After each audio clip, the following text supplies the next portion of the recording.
Today I'm going to be decorating my entryway and also a little buffet that I have in my kitchen. These are 3 of the 4 bins that I have that hold my Christmas decorations. I will be pulling items from these bins, and I also have some items on this desk that I will be using for my decorating today.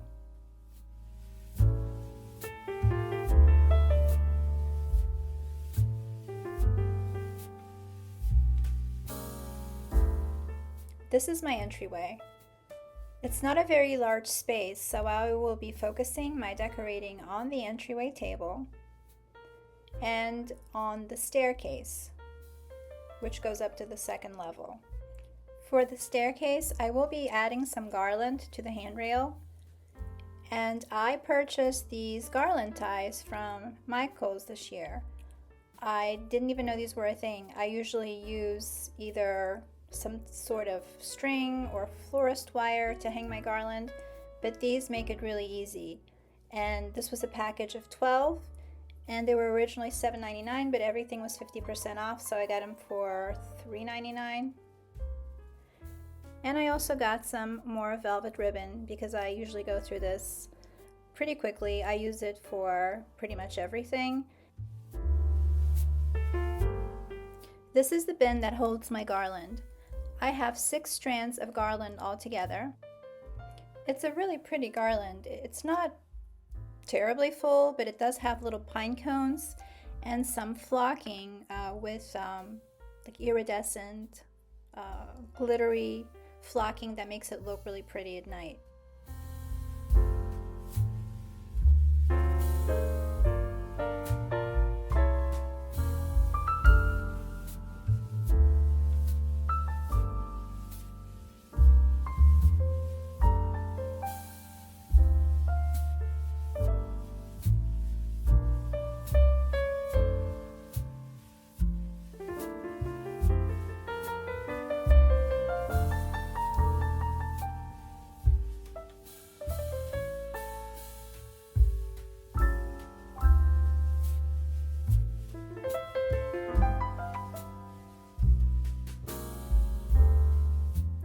I ended up using 5 of the 6 garlands for the handrail.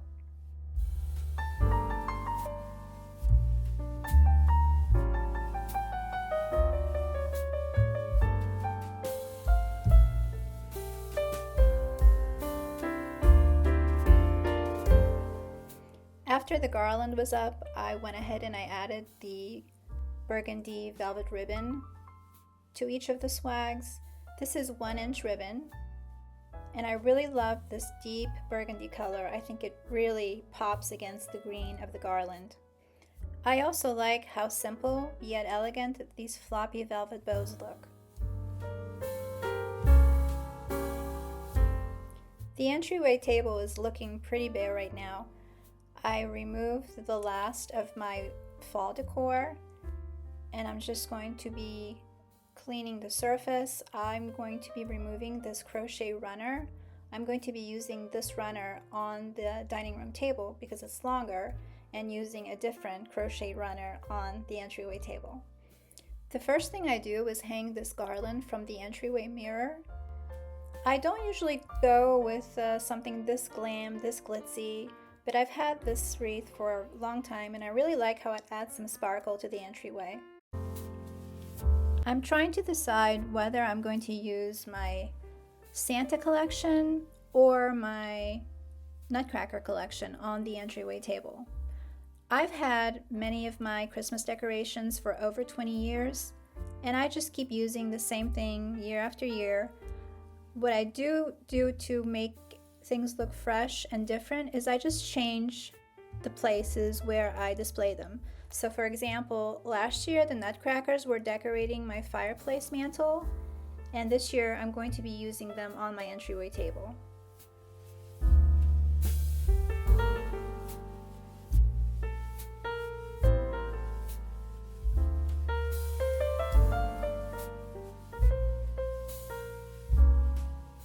I decide to put 2 of the Nutcrackers on top of these little cardboard boxes that I gathered. This is just so that there's some variety in the heights so that they're not all just standing in line at the same level.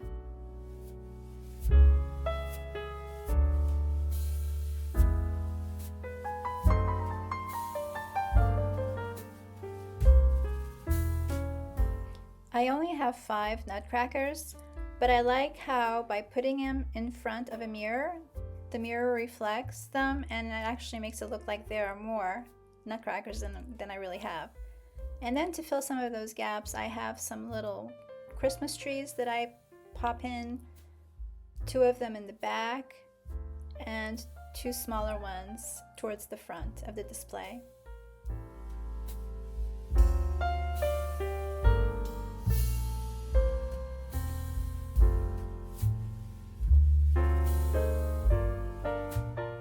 Since I had 1 garland left over, I decided to just drape it across the front of the entryway table, just to make it a little bit interesting, to add some more dimension to the vignette.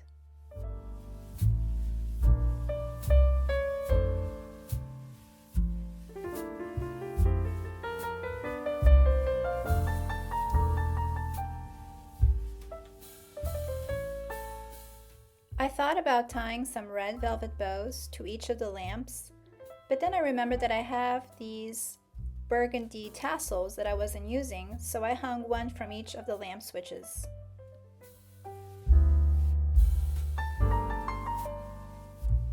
The only other item that I decorated in the entryway was this brass candlestick holder, and this could not have been easier. I already had some little velvet bows made up, and I just placed 1 at the base of each of the candlestick holders.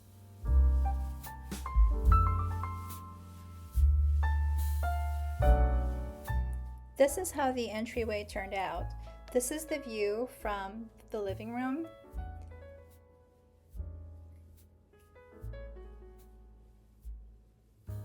This was a dark, gloomy day, so I took advantage of it and I decided to light the candles on the brass candle holder. And I also added a little candle in a mercury glass holder, and I put that on the entryway table.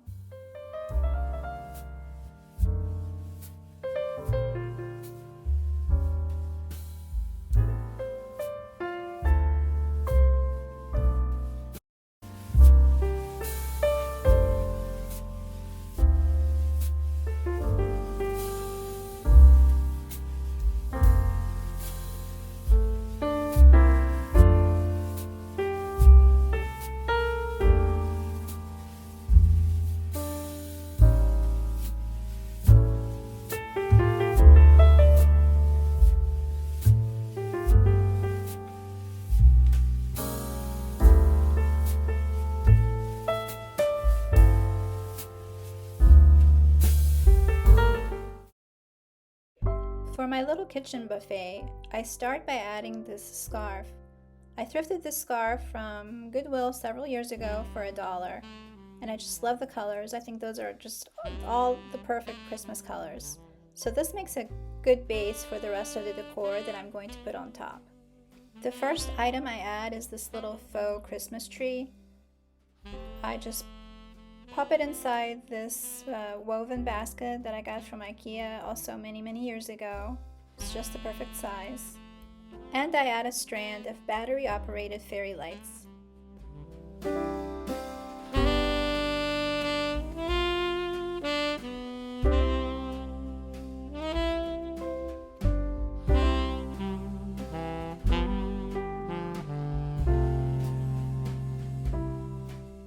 I also add this little gold garland.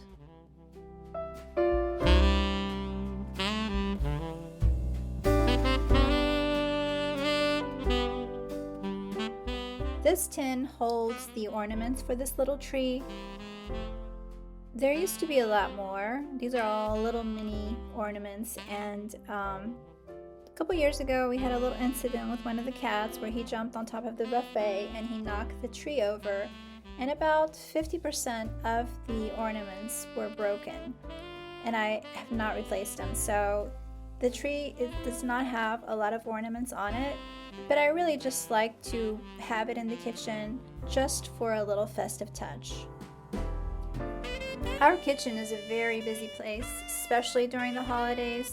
So while I love the look of a fully decorated kitchen, for me it's just not practical because I need to have my counters for kitchen related things. So I really limit my Christmas decorating to this little buffet, and that is just what my lifestyle can handle right now. And on the top of the tree, I just add this little bell with a red ribbon.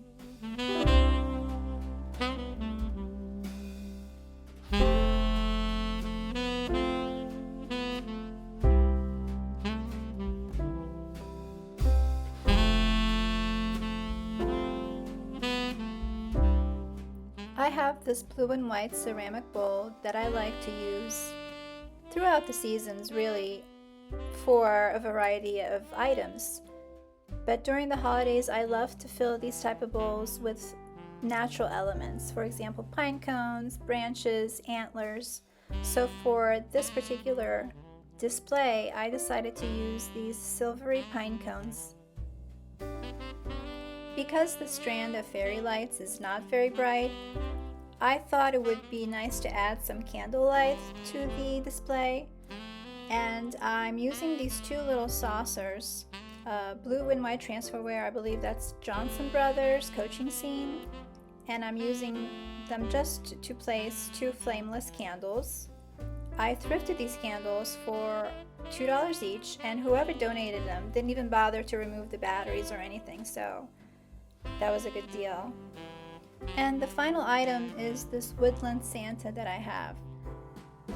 Out of all the Santas that I have in my collection, and my collection is not that large, but anyway, this is my favorite one. I decide that 2 candles are really too much for that little buffet, so I remove the smaller candle and I just leave the taller one.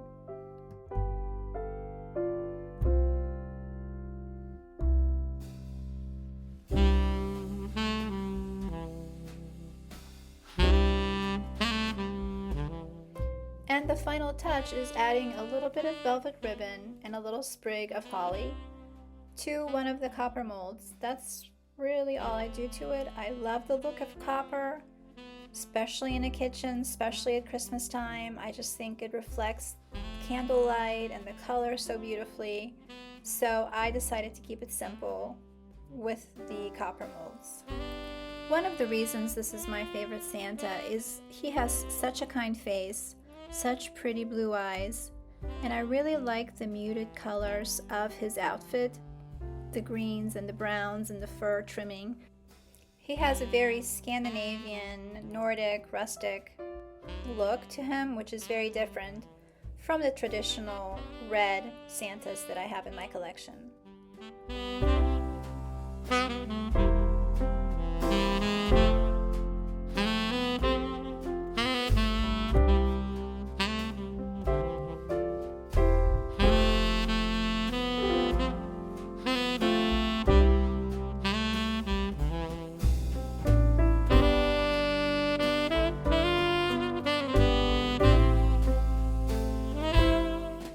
By the time I finished, the sun was going down and it was getting darker, so I decided just to show you a little glimpse of what it looks like with the glow of the candle and the fairy lights.